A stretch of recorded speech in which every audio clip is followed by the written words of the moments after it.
ജയ് ഭഗവാൻ.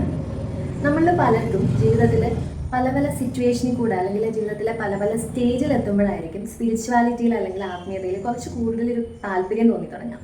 ഞാൻ എൻ്റെ ഒരു പേഴ്സണൽ എക്സ്പീരിയൻസ് പറയുകയാണെന്നുണ്ടെങ്കിൽ എനിക്കൊരു 2 years ബാക്കാണ് സ്പിരിച്വാലിറ്റിയിൽ കുറച്ച് കൂടുതലൊരു ഇൻട്രസ്റ്റ് തോന്നി തുടങ്ങിയത്.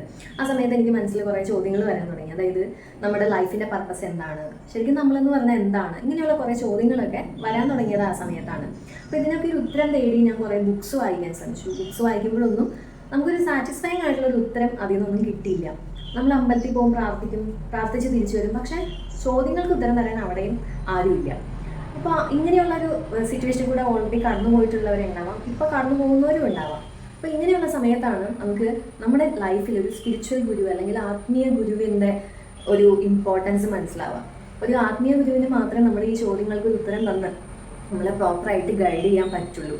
ചിലപ്പോൾ ഇങ്ങനത്തെ ചോദ്യങ്ങൾ അല്ലെങ്കിൽ ആത്മീയതയിൽ ഞാൻ ആദ്യം പറഞ്ഞ പോലെ വല്ലാത്തൊരു താല്പര്യം ചിലർക്ക് വളരെ ചെറുപ്പത്തിലേ തന്നെ തോന്നും, ചിലർക്ക് കുറച്ചധികം ഏജ് എത്തുമ്പോഴായിരിക്കും തോന്നുക. അതുകൊണ്ടാണ് ഞാൻ പറഞ്ഞത് പല പല സ്റ്റേജിൽ എത്തുമ്പോഴാണ് പലർക്കും സ്പിരിച്വാലിറ്റിയിൽ കുറച്ച് ഇൻട്രസ്റ്റ് തോന്നുക എന്നുള്ളത്. ഒരു സ്പിരിച്വൽ ഗുരു എന്ന് പറയുമ്പോൾ എങ്ങനെ ചൂസ് ചെയ്യണം, എങ്ങനെയാണ് ഇതിൻ്റെ കാര്യങ്ങൾ, ഇതൊന്നും എനിക്ക് യാതൊരു ഐഡിയ ഇല്ല. എന്നെപ്പോലെ തന്നെ എനിക്ക് എന്നെപ്പോലെയുള്ള കുറേയധികം ആളുകൾ ഉണ്ടാവാം, ഇതിനെ പറ്റിയിട്ട് അറിവുള്ളവരും ഉണ്ടാവാം.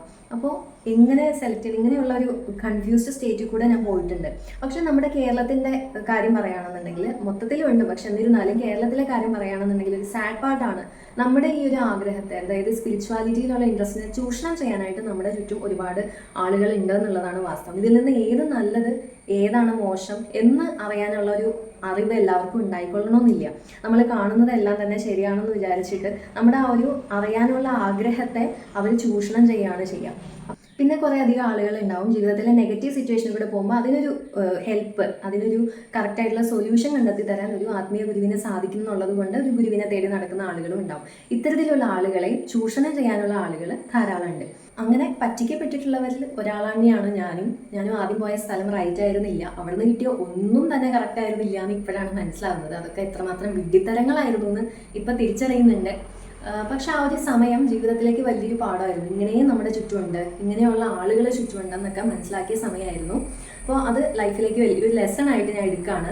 നമ്മൾ ചുറ്റുമൊന്നും ഇങ്ങനെ കേൾക്കുന്നു എന്നുണ്ടെങ്കിലും നമ്മൾ സ്വയം ആ ഒരു അനുഭവത്തിൽ കൂടെ ആ ഒരു സിറ്റുവേഷൻ കൂടെ പോകുമ്പോഴാണ് നമുക്ക് കൂടുതൽ കാര്യങ്ങൾ മനസ്സിലാവല്ലേ. അപ്പോൾ അതുപോലെ തന്നെയായിരുന്നു. പക്ഷെ എന്നിരുന്നാലും ഇപ്പോൾ ഞാൻ ഹാപ്പിയാണ്. കാരണം എനിക്കൊരു സദ്ഗുരുവിൻ്റെ അടുത്ത് തന്നെ എത്തിച്ചേരാൻ വേണ്ടിയിട്ട് സാധിച്ചു, അതുപോലെ ദീക്ഷ സ്വീകരിക്കാനും സാധിച്ചു. അപ്പോൾ അതിൽ ഞാൻ വളരെയധികം ഹാപ്പിയാണ്. എൻ്റെ ഗുരു സദ്ഗുരു ഭഗവാൻ ഹേമന്ത ശങ്കര ഗുരുവായൂർ തമ്പുരാൻപടിയിലാണ് ആശ്രമം ഉള്ളത്. ആശ്രമത്തിൻ്റെ പേര് ഹേമന്താശ്രമം എന്നാണ്.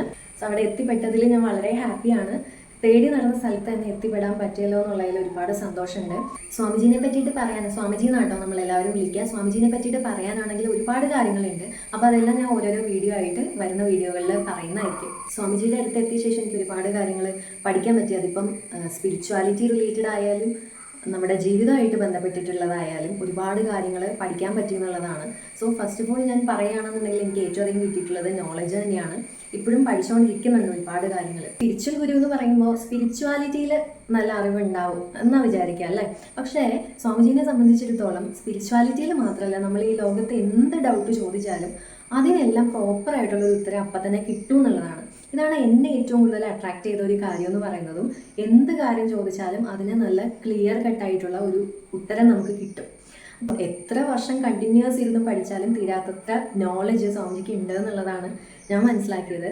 അപ്പോൾ ഇത്രയും നോളജുള്ള അഷ്ടസിദ്ധികൾ കൈവരിച്ചിട്ടുള്ള സ്വാമിജിയുടെ അടുത്ത് എത്തിയപ്പോൾ ഞാൻ വിചാരിച്ചു, അതായത് ഞാൻ ഒരുപാട് കാര്യങ്ങൾ പഠിക്കുന്നുണ്ട്, എനിക്ക് ധാരാളം പേഴ്സണൽ എക്സ്പീരിയൻസ് ഉണ്ടായിട്ടുണ്ട്. അതുപോലെ അവിടെ വരുന്ന ഒട്ടനവധി ആളുകൾക്ക് അവരുടേതായിട്ടുള്ള ഒരുപാട് എക്സ്പീരിയൻസ് പറയാനുണ്ട്. പക്ഷേ എനിക്ക് ചെയ്യാവുന്ന ഒരു കാര്യം, ഇതിപ്പോൾ ഞാൻ സ്വാമിജിനെ പറ്റിയിട്ട് അറിഞ്ഞു, ഇപ്പോൾ ഞാൻ കുറേ ഹാപ്പിനെസ് അത് കൂടെ അനുഭവിക്കുന്നുണ്ട്. പക്ഷെ അത് എന്നിൽ മാത്രം ഒതുങ്ങി നിൽക്കാതെ എന്നാൽ കഴിയുന്ന രീതിയിൽ ഇനിയും കുറേ ആളുകളിലേക്ക് എത്തിക്കുക എന്നുള്ളത് എൻ്റെ ഒരു ശിഷ്യ എന്നുള്ള രീതിയിൽ എൻ്റെ ഒരു ധർമ്മമായിട്ട് ഞാൻ എടുക്കുകയാണ്. ആത്മീയതയിൽ താല്പര്യമുള്ള ഒരുപാട് ആൾക്കാരുണ്ടാവും, ഒരു ഗുരുവിനെ തേടി നടക്കുന്നവരുണ്ടാവും. കൂടാതെ ജീവിതത്തിൽ കുറേ പ്രശ്നങ്ങളിൽ കൂടെ പോകുമ്പോൾ ഇതിന് കറക്റ്റായിട്ടൊരു സൊല്യൂഷൻ, നമ്മളെ കറക്റ്റായിട്ട് ഗൈഡ് ചെയ്യാൻ എന്താണ് വാട്ട്സ് നെക്സ്റ്റ് സ്റ്റെപ്പ് എന്ന് ആലോചിച്ചിരിക്കുന്ന ഒരുപാട് ആൾക്കാരുണ്ടാവും. പിന്നെ കുറേ പേർക്കെങ്കിലും സ്പിരിച്വാലിറ്റിയുടെ പേരിൽ പറ്റിക്കപ്പെടാതെ കറക്റ്റായിട്ടുള്ളൊരു സ്ഥലത്ത് എത്തപ്പെടട്ടെ എന്നുള്ളൊരു ആഗ്രഹം കൂടെ എനിക്കുണ്ട്. അപ്പോൾ ഇതൊക്കെയാണ് എൻ്റെ ഒരു ചാനൽ സ്റ്റാർട്ട് ചെയ്യാനുള്ള എൻ്റെ ഒരു ഉദ്ദേശം എന്ന് പറയുന്നത്. അപ്പോൾ വരുന്ന വീഡിയോകളിൽ കൂടുതൽ കാര്യങ്ങൾ ഷെയർ ചെയ്യാം. അപ്പോൾ എല്ലാവർക്കും ഭഗവാന്റെ അനുഗ്രഹം ഉണ്ടാവട്ടെ. ജയ് ഭഗവാൻ.